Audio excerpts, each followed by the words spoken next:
नमस्कार दोस्तों, मैं स्वागत करता हूं आप ही के यूट्यूब चैनल में। वीडियो को स्टार्ट करने से पहले आप सभी से रिक्वेस्ट करूंगा, अगर अभी तक आपने चैनल को सब्सक्राइब नहीं किया तो इससे request to all please channel को सब्सक्राइब कीजिए। वीडियो को लाइक कीजिए एंड शेयर कीजिए एज मच एज पॉसिबल, ताकि ज़्यादा से ज़्यादा लोगों तक ये वीडियो पहुंच सके। तो चलिए स्टार्ट करते हैं। जहां पर देखिए आज हम लोग डिस्कशन करेंगे अबाउट शेयर मार्केट, शेयर बाजार के बारे में, जहां पर आज हमारे बाजार में ब्लड बाथ देखने को मिला है। तो गिरावट के पीछे क्या क्या रीजन है, क्या क्या important triggers during market hours में आया है, उसको हम लोग चेक करेंगे। यानी कि global sentiment and local sentiment दोनों को इस वीडियो में कवर किया जाएगा। सबसे पहला चीज देखिए, ग्लोबल से स्टार्ट करेंगे, जहां पर देखिए अपडेट आ रहा है।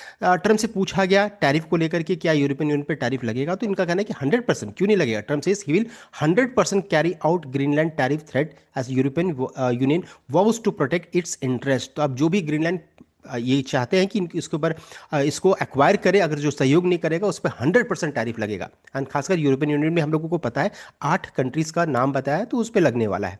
और ये अपडेट देखिए 4 घंटा पहले आया है, यानी कि ड्यूरिंग मार्केट में अपडेट आया है। साथ साथ इनका कहना है कि अब 10% नहीं, 200% की बात हो रही है। I put 200% tariff, he will join.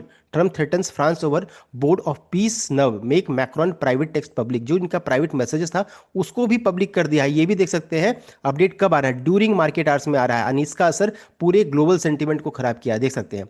US president Donald Trump in scathing remark to French counterpart Emmanuel Macron threaten to impose 200% tariff on French wines and champagne in response to Paris refusal to join the Board of Peace। तो एक meeting है board of piece, उसमें उनका कहना है कि हम लोग नहीं ज्वाइन करेंगे, इस कारण से कहना है कि 200% टैरिफ लगेगा। When asked to respond on French president refusal to join board, he said, well, nobody wants him because he is going to be out of office very soon. He further said, I'll impose 200% tariff on French wines and champagne and Macron will join the board of peace। तो देख सकते हैं इस तरीके से पूरे दुनिया को ये धमका रहे हैं और पूरा दुनिया इनके सामने झुक रहा है, देख सकते हैं। तो ये है पहला। दूसरा है देखिए, एक तो यूरोपियन यूनियन को की तरफ से तो तनातनी चली रही है, दूसरा ईरान को लेकर के कुछ ना कुछ अपडेट आ रहा है। ऐसा लग रहा है कि युद्ध होकर रहेगा, बिकॉज यूएस मिलिट्री की तरफ से बहुत सारे मूवमेंट यहाँ पर पाए जा रहे हैं। ये जो इनका ये जो इनका विमान जो है, जो कैरी करता है, जिसका नाम देखिए C-17 जो है, ग्लोबस्टर जो है, ग्लोब मास्टर जो है, वो डिप्लॉय किए गए हैं मिडिल ईस्ट में। और ये लग रहा है कि कभी भी युद्ध का संकेत यहाँ पर दे रहा है। तो ये यहाँ पर सिचुएशन है, ऐसा लग रहा है कि कुछ भी पॉसिबल है। साथ साथ आप देखिए ईरान की तरफ से भी धमकी आ रहा है, ये प्रॉब्लम यहाँ पर देखने को मिल रहा है। तो यूएस एंड ईरान के बीच में कभी भी युद्ध हो सकता है, हमला यूएस कर सकती है, ये यहाँ पर दिक्कत की बात है। और अगर ऐसा हुआ तो हमारे लिए प्रॉब्लम क्यों है, कई वीडियो में कई बार हम लोग डिस्कस किया, वो है शब्बर पोर्ट, चाबार पोर्ट जो है, वो बहुत बड़ा रीजन है जो हमारे लिए क्रिटिकल देखिए पॉइंट है, जहां से हम लोगों को बहुत सारे बेनिफिट मिलते हैं। एक तो है ट्रेड कॉस्ट बचता है, दूसरा टाइम हमारा बचता है, और उसके अलावा हमारा काफी अच्छा खासा यहाँ पर इन्वेस्टमेंट है।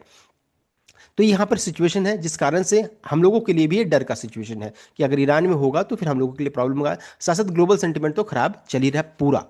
अब है आपको लग रहा है कि सिर्फ इंडिया का बाजार गिरा है, तो ऐसा नहीं है। अगर चेक कीजिएगा तो अमेरिकी मार्केट देख सकते हैं, लगभग 800 point, Dow Jones Dow futures की बात हो रही है, 800 पॉइंट गिरा हुआ है। यूएस 500 1.78%, टेक्नोलॉजी नैस्डैक चेक कीजिएगा 2.21, यूएस 2000 2%, विक्स में 8% का उछाल, 8 नहीं 9% का उछाल देखने को मिला, देख सकते हैं। यानी कि जबरदस्त बिकवाली है अमेरिकी बाजार में भी। साथ साथ यूरोपियन मार्केट में भी देख सकते हैं, यहाँ भी अच्छी खासी गिरावट है, 1.31% एफटीएसी में, सीएसई में 1.17, डैक्स में 1.27% का गिरावट है। यानी कि पूरा ग्लोबल सिनारियो देख सकते हैं, गजब का यहाँ पर बिकवाली देखने को मिल रही है। निके में 1% का, स्ट्रेट टाइम्स में 0.24, हैंगसेम में 0.30। तो देख सकते हैं पूरा ग्लोबल सेंटिमेंट आज के दिन में काफी नेगेटिव है। एंड ब्लड बात पूरे ग्लोबल पूरे मार्केट में देखने को मिल रहा है। पूरे किसी भी इंडस्ट्रीज का आप उठाइए, अमेरिका, यूरोप, सब में अच्छी खासी बिकवाली देखने को मिल रही है। अब है कहाँ पर तेजी है, तो देखिए इसका पूरा ग्लोबल अनसर्टेनिटी का फायदा सिर्फ किसे मिल रहा है, तो वो है गोल्ड एंड सिल्वर में, देख सकते हैं। तो 7.30% का उछाल, गोल्ड में लगभग 3% ज्यादा का उछाल। एंड देखिए ये तेजी क्यों बन रहा है, बिकॉज गोल्ड का सबसे ज्यादा किसी के पास गोल्ड है तो वह है यूएस के पास। सबसे ज्यादा कोई गोल्ड होल्ड कर रहा है, अगर ये सिल्वर होल्ड कर रहा है तो वह यूएस के पास। एंड उसका भी बेनिफिट किसे मिल रहा है, तो यूएस को यहाँ पर मिल रहा है। आप क्रूड में देख सकते हैं मिला जुला सा संकेत है। नेचुरल गैस में 20% का तेजी देखने को मिल रहा है, यानी कि कमोडिटी मार्केट में जबरदस्त तेजी देखने को मिल रही है। ग्लोबल अनसर्टनिटी का फायदा इसे मिल रहा है, ये देख सकते हैं। नेक्स्ट है, अब है हम लोग अपने मार्केट को बढ़ते हैं। यहाँ पर चेक करेंगे तो आज एचडीएफसी बैंक में कोई गिरावट देखने को नहीं मिला। बस ये बाजार को बचाने की कोशिश किया गया कि निफ्टी क्रैश न करे, इसलिए इसे नहीं गिराया गया। बिकॉज अगर चेक कीजिएगा तो फाइनेंशियल सर्विसेज का सबसे ज्यादा स्टेक किसका, वेटेज किसका है, तो 36.56 देख सकते हैं। फाइनेंशियल सर्विसेज का सबसे ज़्यादा वेटेज है निफ्टी 50 में, दूसरा ऑयल एंड गैस का, तीसरा इंफॉर्मेशन टेक्नोलॉजी। ये तो कोलैप्स कर गया इंफॉर्मेशन टेक्नोलॉजी, ऑटो कंपोनेंट भी कोलैप्स ही कर रहा है, ऑयल एंड गैस में थोड़ी सी राहत है, और फाइनेंशियल सर्विसेज बचा के रखा है मार्केट को, इसमें खासकर PSU bank and HDFC bank. HDFC bank का वेटेज निफ्टी में सबसे ज़्यादा 12.72% का। अब सोच लीजिए कि अगर एचडीएफसी बैंक गिर जाता आज के दिन में तो क्या होता निफ्टी की स्थिति।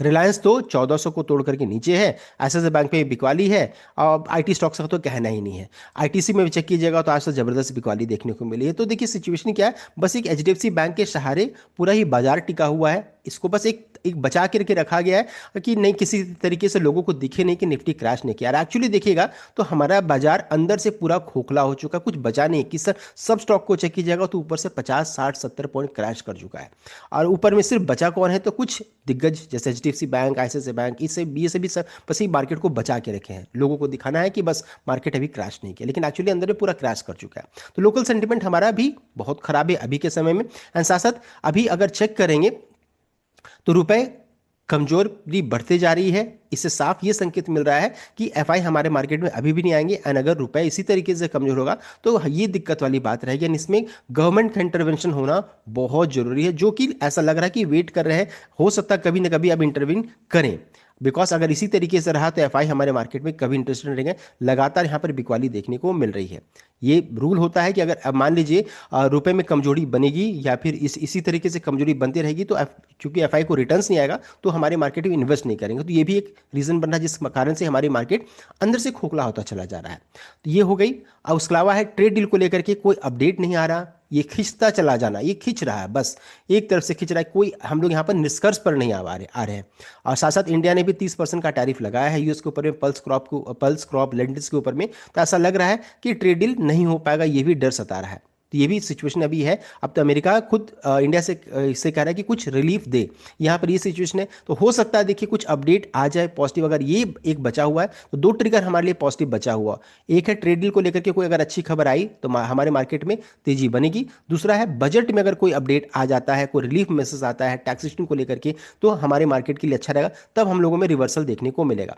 साथ ही साथ आज एक्सपायरी का मूव भी देखने को मिला है, जिधर ऑपरेटर को ज़्यादा प्रॉफिट था वैसा मूव मार्केट को मिला है। साथ ही साथ रिजल्ट भी एक बहुत बड़ा रीजन है, जहां पर रिजल्ट जो रहता है ना, सभी का रिजल्ट को चेक कीजिएगा तो म्यूटेड रिजल्ट है या फिर अंडर परफॉर्मेंस देखने को मिल रहा है, बस एक लेबर कोड के कारण, जिस कारण से कोई उत्साह नहीं बन पा रहा, बिकॉज अच्छा खासा उसका वेटेज है एंड इस कारण से प्रॉफिट इंपैक्ट कर रहा है, मार्जिन हर्ट हो रहा है, सब कुछ यहाँ पर प्रॉब्लम हो रहा है। तो रिजल्ट भी जो हर बार बचाता था, रिजल्ट भी इस बार मार्केट पूरे स्टॉक्स को गिराने की कोशिश कर रहा था, ये भी एक रीजन बन रहा है।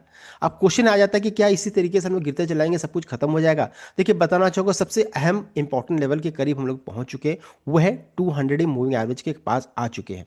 अब बताना चाहूंगा यहां से बहुत ज्यादा चांसेस है, यहां से ही आपको रिवर्सल देखने को मिल जाए, बहुत ज्यादा चांसेस है।